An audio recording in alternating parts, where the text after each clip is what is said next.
Mr. Antonio Guterres, my name is Gulala Hasanova. I am forced to address you publicly today because no other safe or effective channels remain. People are being erased in silence, and the world is choosing to look away.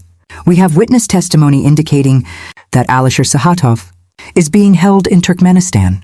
He is not free. He is not under the protection of the law.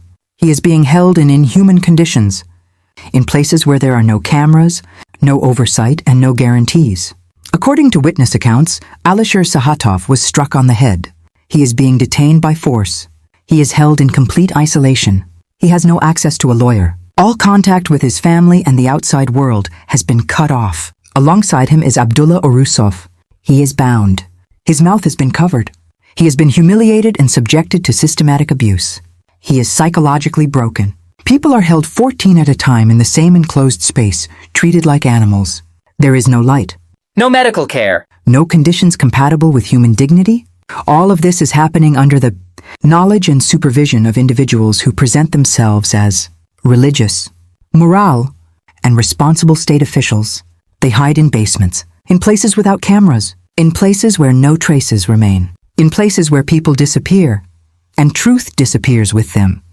Mr. Guterres, if today the United Nations does not ask out loud, where is Alisher Sahatov? Tomorrow there may be no one left to ask this question. Silence is not neutrality. Silence is complicity. We are not asking for sympathy. We are demanding action. We demand the actual implementation of the Universal Declaration of Human Rights and the Geneva Conventions. For the authorities in Turkmenistan, these documents have become a fiction, mere formalities displayed for appearance while being systematically ignored and violated in practice. We call on you to formally demand that the authorities of Turkmenistan disclose the fate and whereabouts of Alisher Sahatov. Initiate an independent and international investigation into this case. Immediately activate UN mechanisms on enforced disappearances, torture, and the protection of human rights defenders. Place this case under your personal oversight.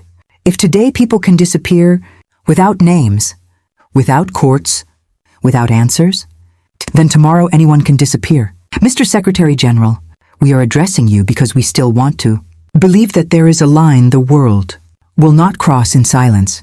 Say his name out loud. Ask where he is. Protect his life. Alisher Sahatov must be found, and he must be alive.